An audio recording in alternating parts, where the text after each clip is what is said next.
Nah, I'm good. Thanks, man.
All right.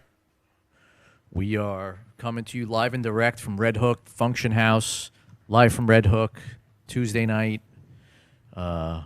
Just churning through the season 4. It's almost over. And tonight we have a very unique guest as he's come to bless us with an all 45 set. So we'd like to welcome to the show DJ Ace, a.k.a. DJ Sam Rothstein. Right? Well, that's just the Facebook moniker, but the crowd motivator, that's going to be my DJ Ace, the AKA. crowd motivator. Indeed. So what's Okay. Sam Rothstein? That was for Facebook. Because you know how the Facebook police come after you. They come after you. They want a name. So, Yep. and they want all types of information. So I said, let me give them a name. And a lot of people actually think that Sam Rothstein is my name. But no, it's just something that I adopted from the movie. From It's cool. Casino. Indeed. It's a great name. Cool DJ name. Oh, yeah. One of Yeah. my favorite movies, too, man. That's what. So where were you born and raised? You're from Brooklyn? Well, of course, I represent Brooklyn now, but I was born and raised uptown. So people that know my history, born and raised uptown, went to school in the Bronx. And that's where I went to Kennedy. So, and a lot of DJs went there. Ron G, Kid Capri, SNS. A lot of DJs went to Kennedy. And in the Bronx, it was easy to get into the hip-hop thing. So when I was about 15, 16, I was playing ball in school. But then, you know, this whole DJing and MCing thing was just going crazy in the Bronx. Everybody had tapes and stuff. So, you know, quite naturally, I wanted to get involved. I actually started out as an MC. And the guys that I was hanging with could not cut.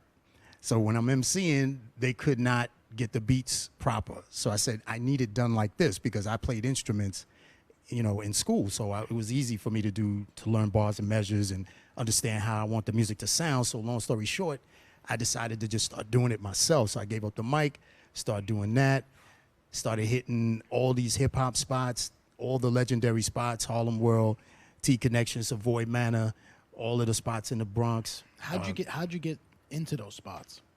How to be promoters behind you? Right. Well, I wasn't playing. I was hanging out at those spots. Oh, okay. Yeah. I wasn't playing yet. And see, that's the thing. That's one thing I always tell a lot of these young cats that, you know, they'll go on and they'll say, yo, I was DJing at 4 years old and all. No. You were DJing when someone you didn't know hired you and paid you to play at a location or venue. That's when your career started. It didn't start in the bedroom when you were 8. That meant nothing.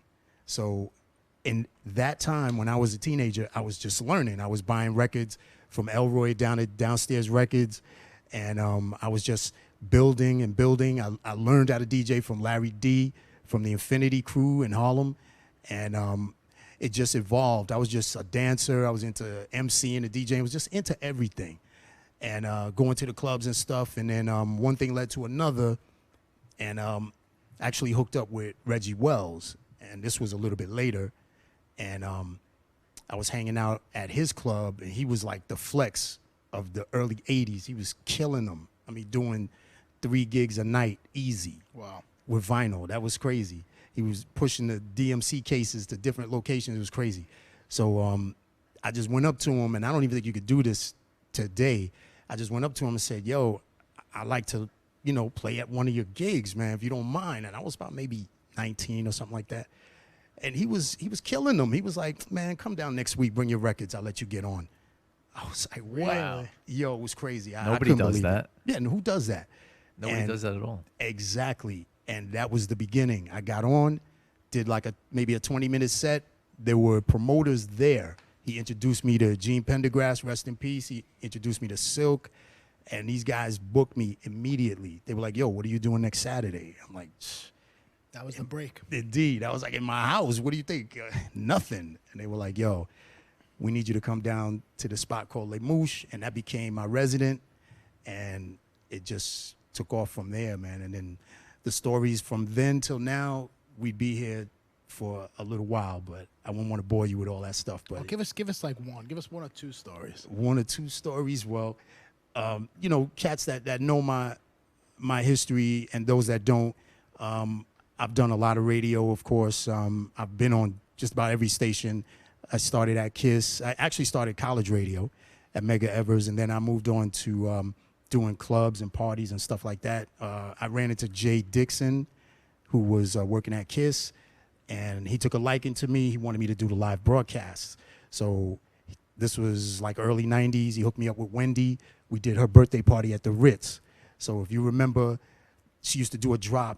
It would go Wendy, go Wendy. She would play that drop. And that was me DJing at the Ritz, and all the crowd just saying, go Wendy. And she goes, this place is packed. So they sampled that from that? Right. That was me DJing. I gave them that little snippet. Yep. And then she used it on her show at BLS. But so I was on KISS for a couple of years. I did Darryl James hooked me up. I used to be at Bentley's all the time. He let me fill in the mix at 6 and all that stuff. These dudes were like instrumental in helping me start my career. And so then when Hot, I believe, I forgot what it was, but Emmis purged KISS. So they only took Red and Wendy over to Hot. And everybody at KISS, we were, let go. So that's when I really hit the clubs hard, and I started playing out of the country. So what was that like? You're playing a KISS FM, and then they come in one day. Because we've had a couple of people on the show that have had radio careers just out of nowhere. They come in one day, and it's done. Yeah, man. It's No warning either. No warning. right. Yeah. Nah, there's no warning because they don't want you to bug out on the air. Yeah. So it was a terrible feeling. I mean, but I really, because I was still new in the game. I had only been on radio maybe a year or two. So it didn't hit me that hard because I was really doing mad clubs at that time. I was traveling, and it was, I was going to be okay without the radio at that time. Yep. There was no social media, so you really had to be in the clubs grinding. So it continued on. I kept doing more and more clubs, just trying to, build up my street credibility and, of course, being in the clubs. And then around 97, another opportunity came up with Hot and another live broadcast opportunity with BLS. So I started doing live broadcasts for BLS, and they offered me a job, and then I was there, and that took off like crazy. I was there by myself. So Hot had all their DJs, and BLS had me. That was it. So that was when BLS was going through that total change, when they had totally disrespected hip-hop. Yep. But then when I came back, we brought it all back, but in a different way. And so it was a great move for all of us. And long story short, Hot came at me. They wanted Steve Smith and Judy. They wanted me to come over there to just shut BLS down. So, just join us, and that will kill them. And when I came back from Mexico, I was doing gigs out there.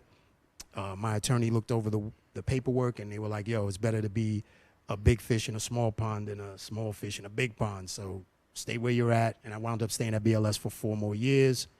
And then I moved on to Sirius. And I remember when I was telling people, yo, internet radio, that's the move. They were like, nobody's going to listen to music on their computer. Yeah. It was early. Yeah, nobody wants to pay for radio. Who's going to do that? No, who's paying for movies on their TV? Nobody's going to do that. Right. So we were like, me and Red and Awesome 2, we were like some of the first people to get on Sirius. Do you think, just taking a step back, asking your thoughts on Sirius and satellite radio, I mean, everybody had the same idea, right? It was not going to work, right? Who's going to pay for radio, right? They transitioned it into cars, and that was a really good move. But I think the thing that really put Sirius XM on the map was Howard Stern, right? Oh, yeah, absolutely. And I was there before him, before Eminem, before all the big names got up there. I remember when they were building Howard's studio. So they built his studio, and he had his own elevator. So when he came in the building, you weren't allowed to get in the elevator. He goes in the elevator by himself. Yep. And I did my show at night, overnight. So I would see them coming in. I would see Howard coming in and stuff like that. I used to go in his studio, too, before he would get there. And it was crazy. I used to do my show out of Martha Stewart's studio. So she had a show. And, yeah, Sirius was incredible. That was the best radio experience ever. Do you think it's going to be sustainable when he leaves? Probably. He's leaving? Well, I mean, he's not going to be there forever. He's up there in his 60s, right?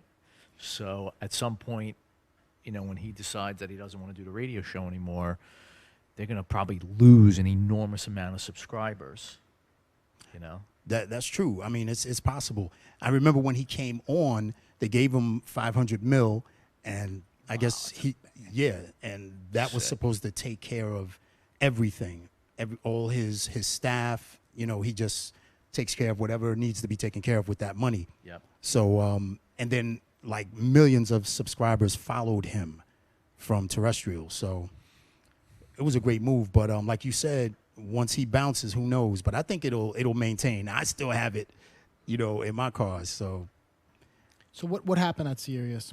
So I was there for 7 years, and XM came in, and it was a merger. And when there's a merger, there's a purge. And again, we got caught up in that thing. So they decided, listen, we're going to bring in Ludacris, Eminem, a few other people that didn't make sense, like Oprah, I think they brought in for a minute. Just like nonsensical people that don't do radio, but they're big names. Yep. So they were like, okay, we need a budget for these people. So we're gonna let go some of our core people that have been here forever, and we'll bring in these entities, and that's the way it's gonna be. So again, you got caught up in the numbers game, and again, I was able to maintain those, still have my club thing, still have my reputation, my bio. Cats know that I've been out here forever. Traveled, played all types of festivals and stuff like that. So, I was able to continue on. So when you play, I hear a lot of different genres. So what's the genre you like to play? Well, right now I'm like a hybrid because I'm in different markets. So this 45 thing is like, it has just kind of resurrected everything in the DJ world for me. I was, doing Serato gigs forever, and I still am. I'm still doing my regular. I got my residency at Frank's. I've been there 11 years. I still do mad gigs, with Serato. No big deal. But a couple of years ago, a friend of mine who is a major collector, he just kind of, talked me into, yo, why don't you come to one of the shows and, just hang out with me. And I did. And I just said, let me try a couple of these 45s and see how it feels, man. And just going to dig for these 45s, man, is crazy. I mean, it's exhilarating. It's unbelievable. What do you think it's about 45s? Why is this craze happening? I think a lot of the Generation Z and the millennials, they think this is something extraordinary, like vinyl. They're like I've done gigs where, when I go to a record shop, there's people in there that are not DJs. And I actually went up to a dude and I was like, yo, why are you spending so much money on vinyl? I just want to know. And the dude was like, yo, that's how we listen to music, man.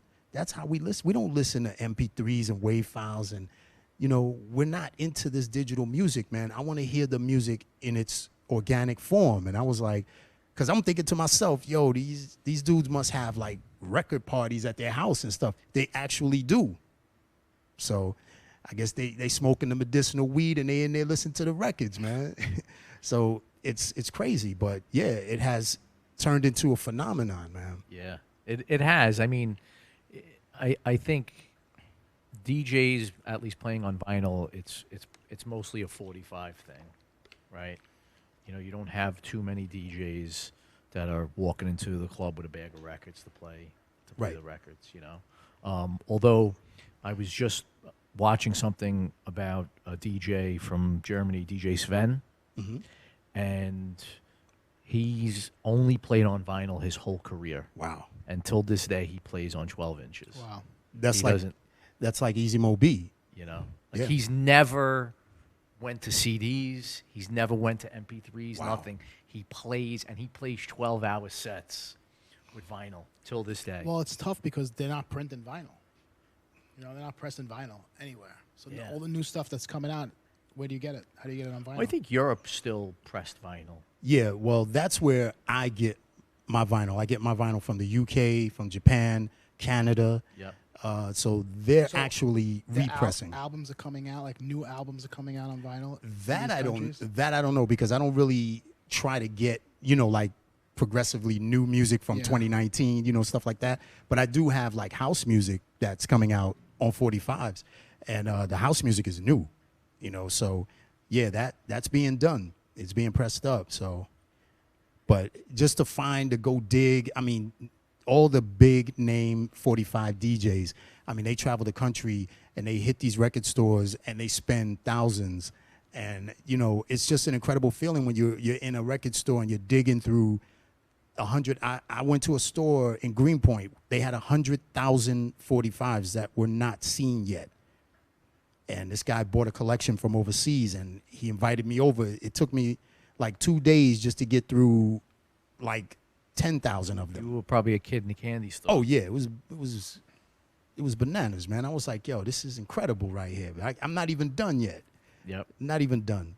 But it's definitely fun, man. And the thing It's an is, addiction. oh yeah, and I'm doing it. It is an addiction because I can't go a week without going digging. I dig every Saturday, and so what I did, I said I want to do it a different way because we got, like you said, it's catching on. You got all the top guys, Scratch, Coco. You got all the Mobile Mondays people, all of the veterans that are doing it. You got the ladies, you got Natasha, you got all of these different people that are doing it and doing it well on a big level. So I said, let me try something different. So I got at Jesse Dean, who modifies the portables.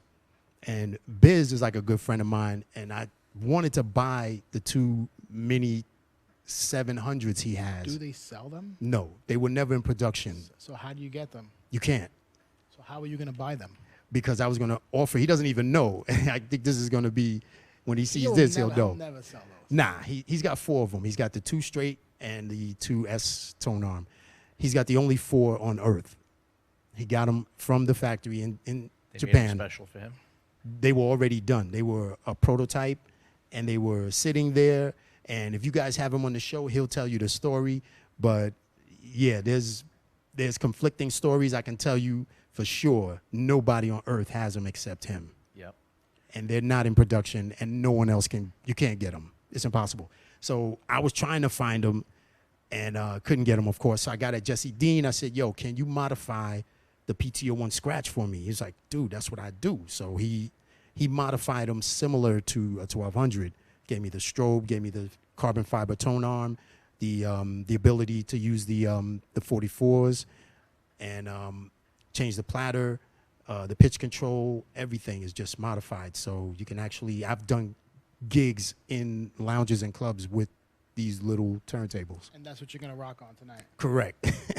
That's what we're going to do, man. I didn't want to, I mean, I could do it on 12s, but everybody does it on 12s, and I play in the clubs on 12s all the time. Let's do something different. Yeah. No, and I think that's why people are gravitating towards it, because there's so much of the same thing in the DJ world. And this is like sort of like a breath of fresh air right? Yeah. You know, not only for the DJs but for the fans, and it's like, you know, it's something different, and I think that's why people are vibing to it. Absolutely. You know? Yeah, yeah. It's real. Like you could touch it. Exactly, exactly. And the analog, you can touch it, you can feel it, you can see it. And, you know, vinyl, and especially 45s, is something that you need to see in a video form. And I do a Mixcloud as well, and people have gravitated to that. But the Periscope, the Facebook and Instagram Live that I do, the Periscope show I do, it's going to be a shameless plug here. Is that okay? Okay. Yeah, I was just gonna ask you what days you do it. Oh, no, let me wait. But it's better to see it. Yep. At all times, yeah. So you got your weekly show. Is it a weekly show? Correct. On Periscope, Instagram Live. Mm-hmm. Yeah, it's a weekly show. I do Periscope. Follow me on Periscope at Team Ace. It's all one word. I'm there every Sunday night at 8 p.m. Eastern. We simulcast on Facebook and on Instagram. We also have a Google app called The Best Kept Secret. And there's also a website that we're on called 007djjazz.com. And they're out of North Carolina. He's the producer of the show, and he's helped me a lot. You know, we've increased the cameras and all the audio interface. Everything is just like where we almost need it. Yep. So I definitely need to talk to you guys about doing some more expansion. So Yep. Yep. Yeah, we'll make it happen. Indeed, indeed. So I did want to touch on one thing before we get you on the decks, Mhm. and that was the whole Biggie Smalls event. So you were actually the DJ that night. He got murdered in the venue, right? So why don't you take us back to that night, because that was probably a surreal experience to be a part of. Yeah, definitely. You know, without dragging it out too long, I can tell you quickly that it was a week of events that we were doing in L.A. with Bad Boy and Tanqueray, and I was working with a promoter who was doing multiple gigs in L.A. in different clubs, which would ultimately end up at the Vibe Party. So I went out there because I did many gigs with this promoter overseas in St. Thomas and Mexico, everywhere, L.A., Chicago, all over the United States. I was doing gigs with them. Kid Capri and myself, we used to do a lot of traveling together. So this particular day, I actually recorded the whole day. So I recorded us coming out of the hotel, hanging out in the streets of L.A., going to the Peterson Automotive to do the sound check, everything. I have all that footage. Then the party footage, I have all of the party footage as well. So when you see these reenactments and these documentaries on, oh, Biggie got shot, how did it happen? If there's any footage you see, they got it from me.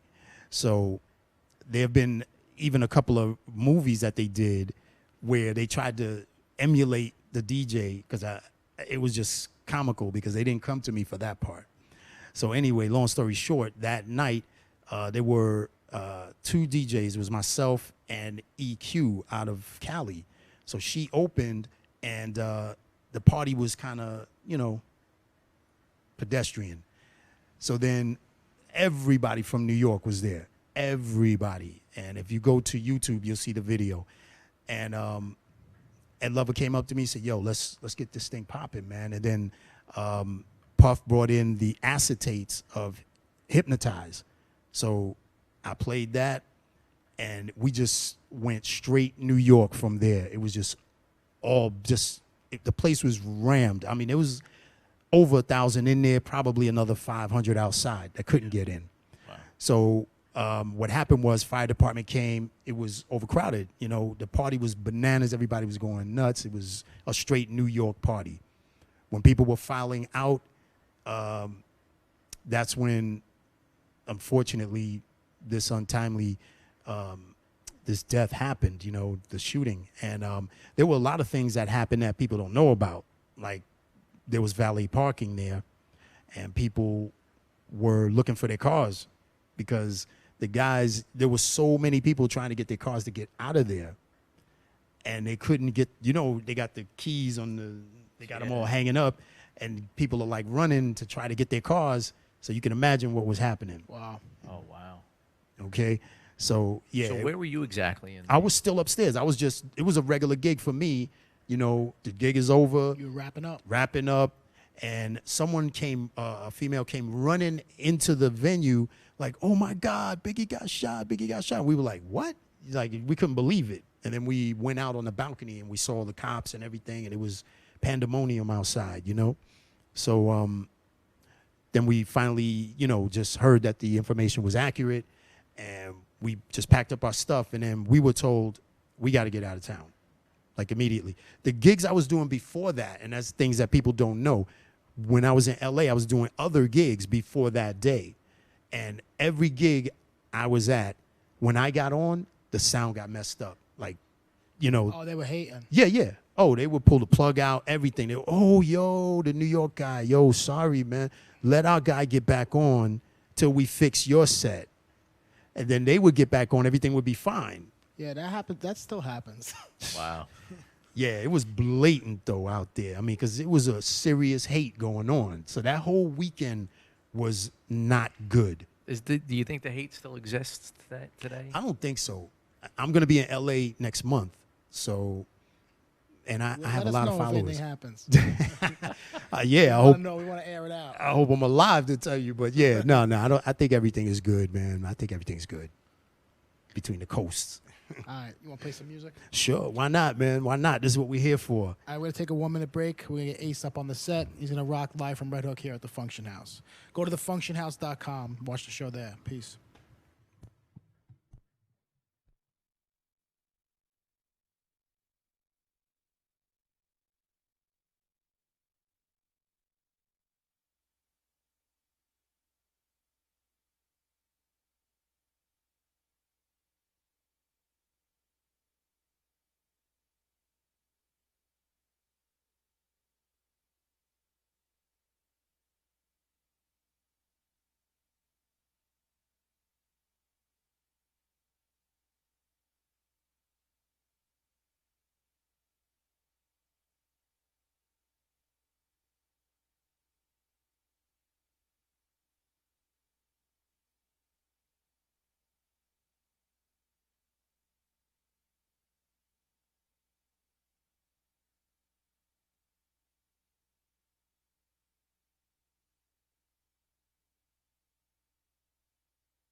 All right, we got DJ Ace live from Red Hook here at the Funktion House.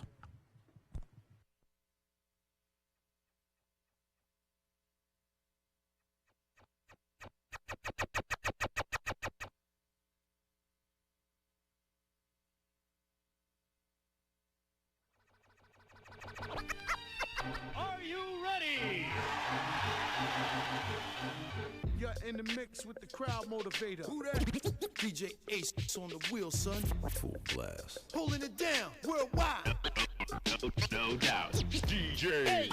The unbelievable, the legendary, the great, the genius. Illest on the crossfader. I, you know my style. Big boy DJ Ace. Take us there, baby. I am original crowd motivated. Watch out now. Let's get it poppin', son. Somebody scream! Louder, louder, louder, scream!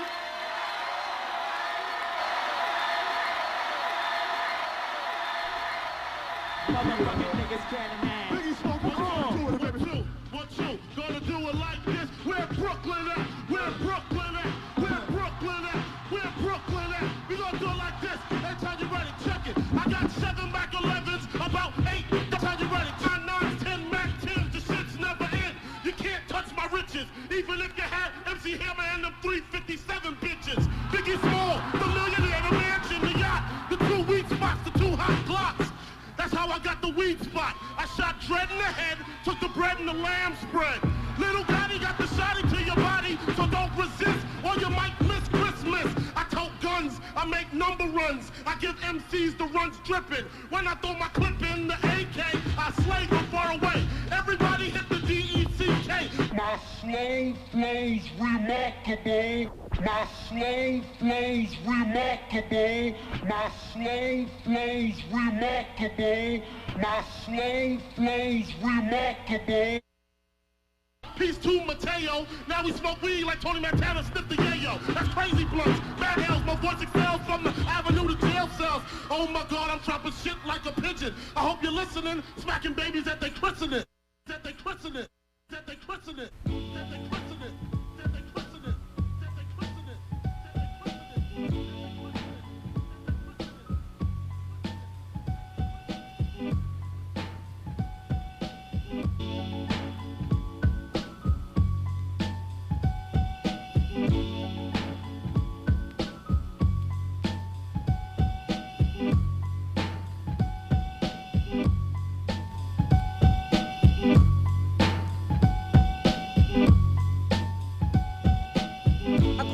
On the crime side, the New York Times side. Staying alive was no job at second hands. Moms bounced on old men. So then we moved to Shaolin Land. A young youth, yo rocking the go-to. Low goose, only way I begin to G-York was drug loot. And let's start it like this, son. Rolling with this one and that one. Pulling out gats for fun. But it was just a dream for the teen who was a fiend. Started smoking wools at 16. And running up in gates and doing hits for high stakes. Making my way off fire skates. No question I was speed for cracks and weed.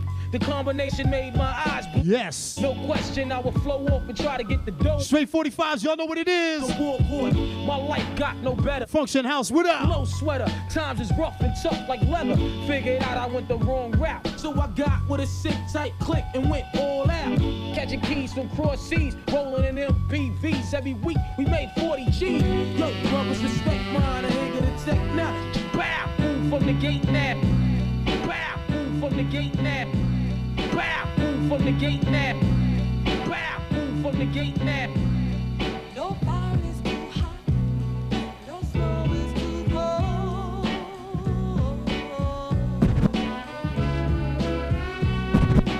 Youth will never leave me, I'll never go old.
You already know. Fine, everything's looking smooth.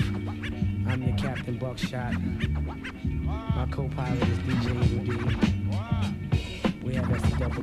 Yeah, what up? Yeah. Yeah, what up? Yeah. Yeah. Yeah, what up? Yeah. Yeah, what up? Welcome to Flight Black Moon. We about to take you on a journey. Yeah. We on it off with that mic. We gotta keep that mic on. Fine, everything's looking. Let's go. I'm your Captain Buckshot. My co-pilot is DJ Ace1200. We have SCW on deck. We're about to take you about 31,000 feet into the air. We'll be cruising at a smooth altitude, so just buckle up.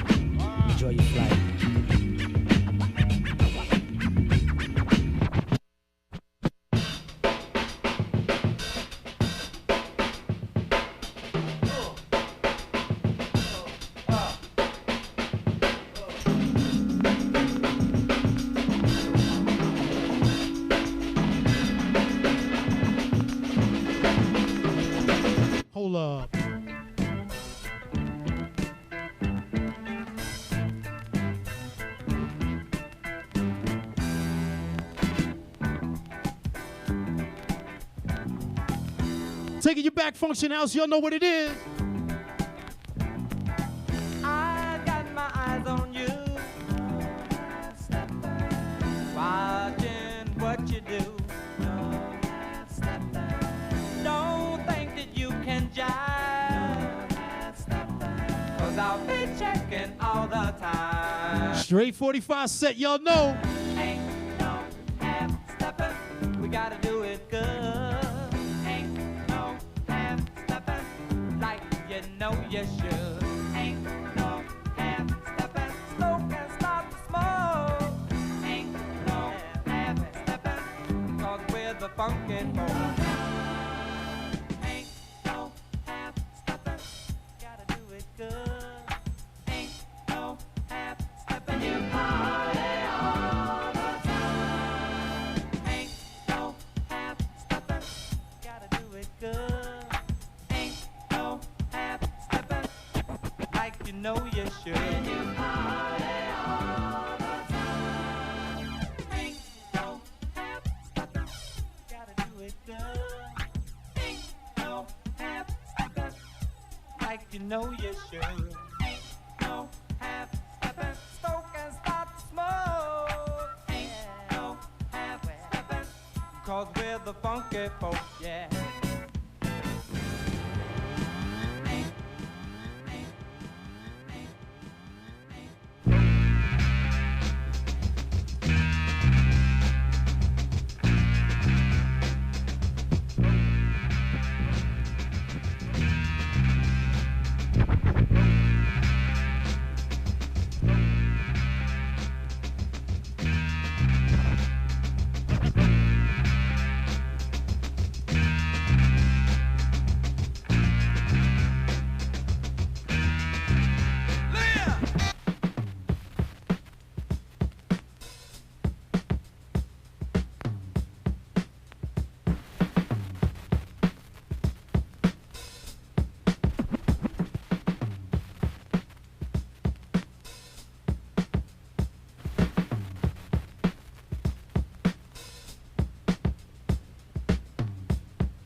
fat ass style.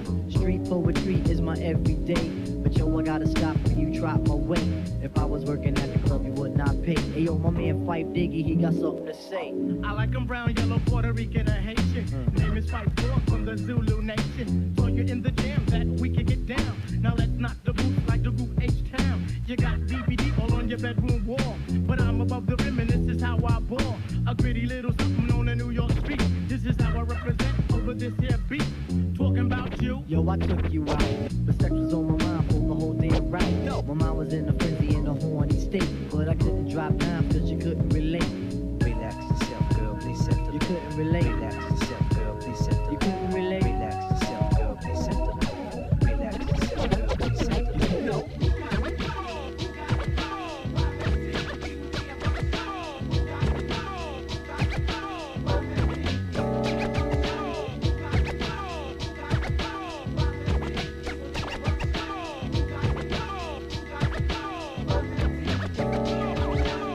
Operator like Arnold Schwarzenegger. Buckshot quick to play your nigga like Sega. Smooth trigger, happy snappy. Keep my hair nappy. When I swing a F, girls call me Big Pappy.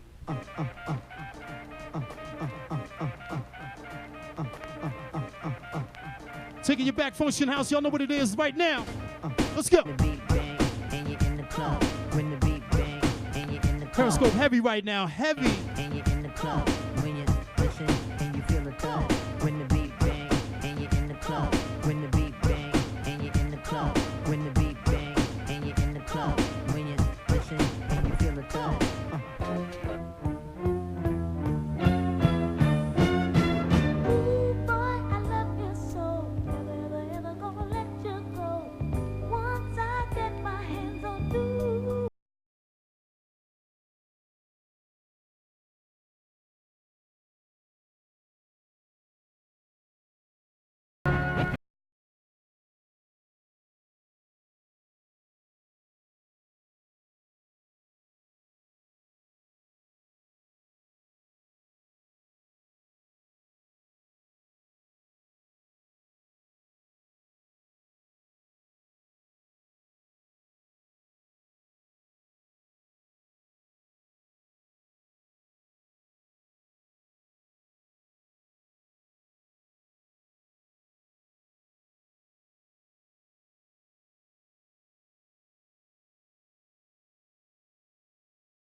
We flashing back, son. We digging hard. Love you and me. Reflections of the way life used to be. Reflections of the love you took from me.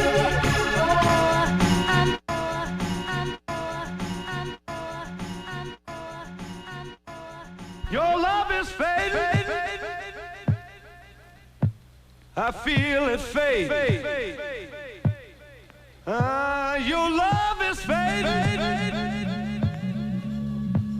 I feel it fade. Your love is fading.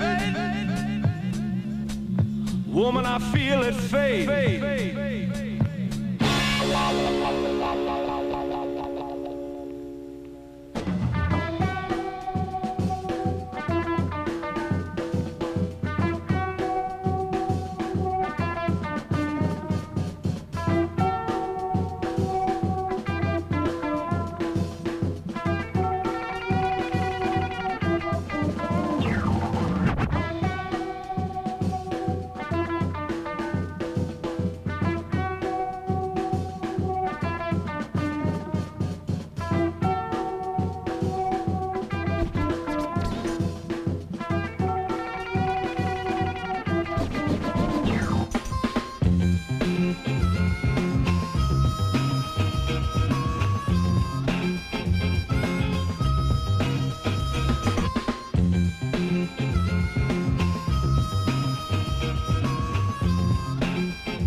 girl, I like it.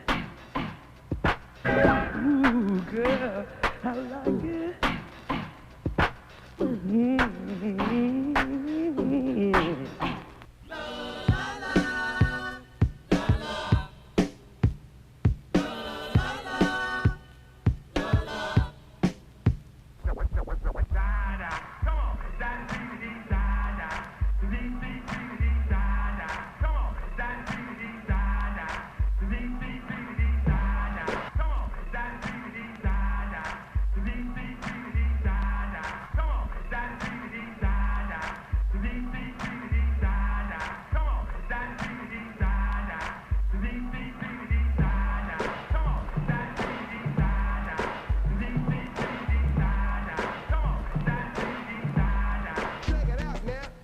What we're gonna do right here is go back, way back into time.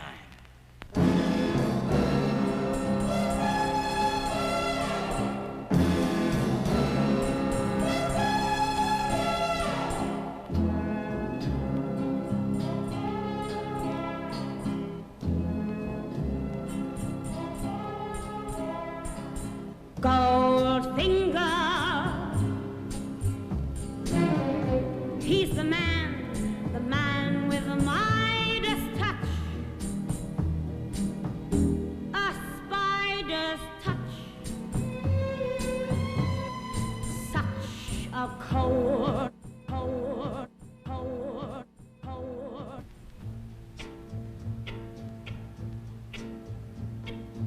If you see me walking down the street and I start to cry each time we meet, walk on by.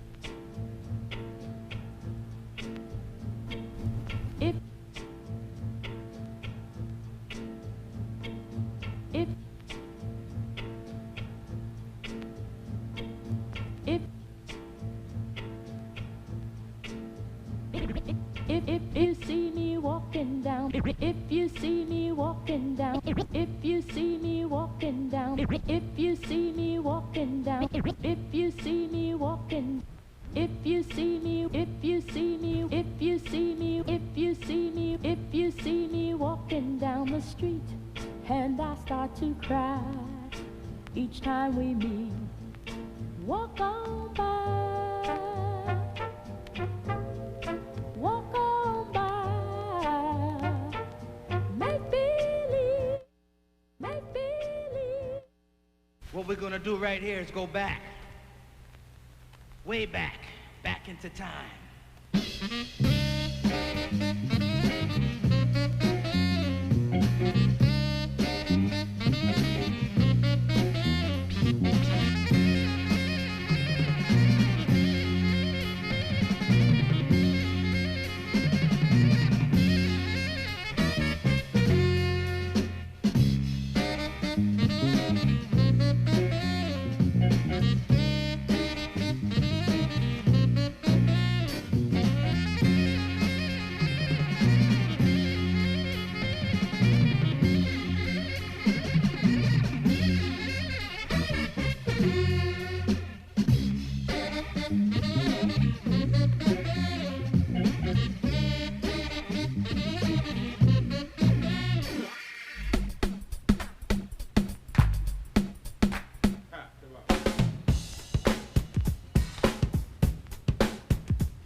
Boy, they sold to soul.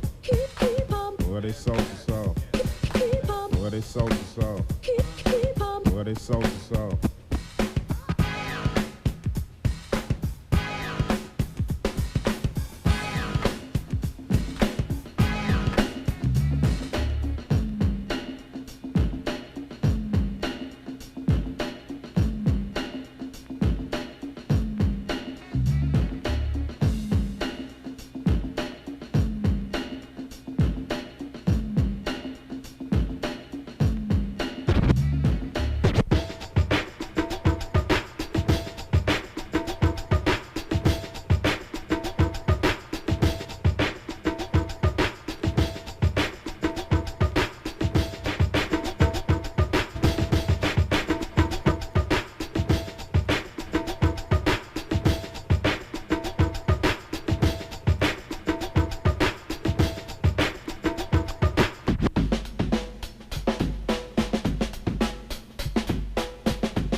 felt to thrill me.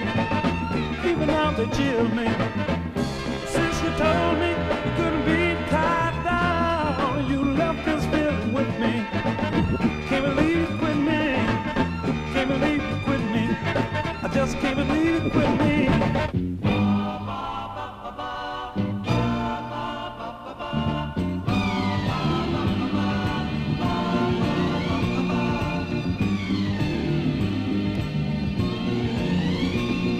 My friends all said I'd never learn to dance. In fact, they said I didn't stand a chance. The dancing contest I was sure to lose. Then I found these magic shoes.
some, but I'm the cane, so yo, you know the outcome. I'm not the victory, they can't get with me. So pick a BC date, cause you're history. I'm the authentic poet to get lyrical. For you to beat me, it's gonna take a miracle. And step into me, yo, that's a wrong move. So what you on, Hobbs? Dope or dog food?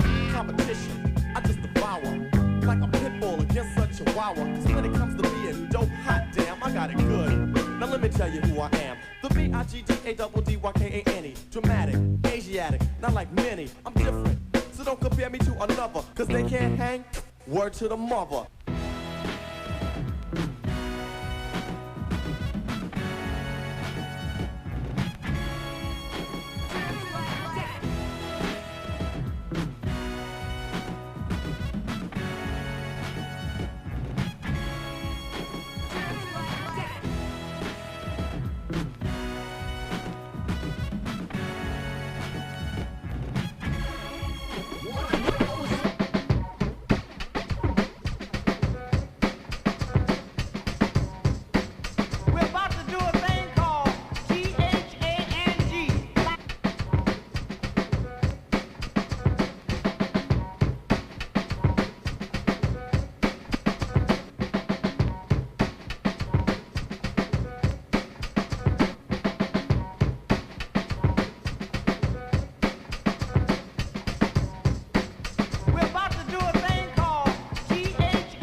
Yes, sir. Shout out to the Funktion House once again. Y'all know Periscope was heavy. Good looking out. Yeah! Yeah! Just ran through some beats. Digging rare grooves, classics. Y'all know how we do.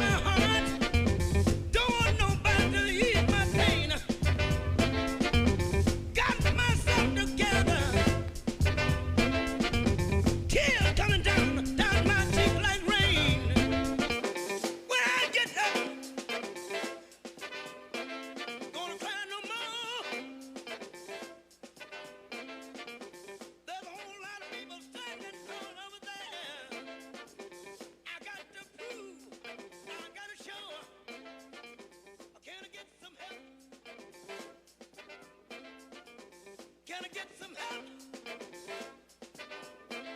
Can I get some help? Can I get some help? Hey!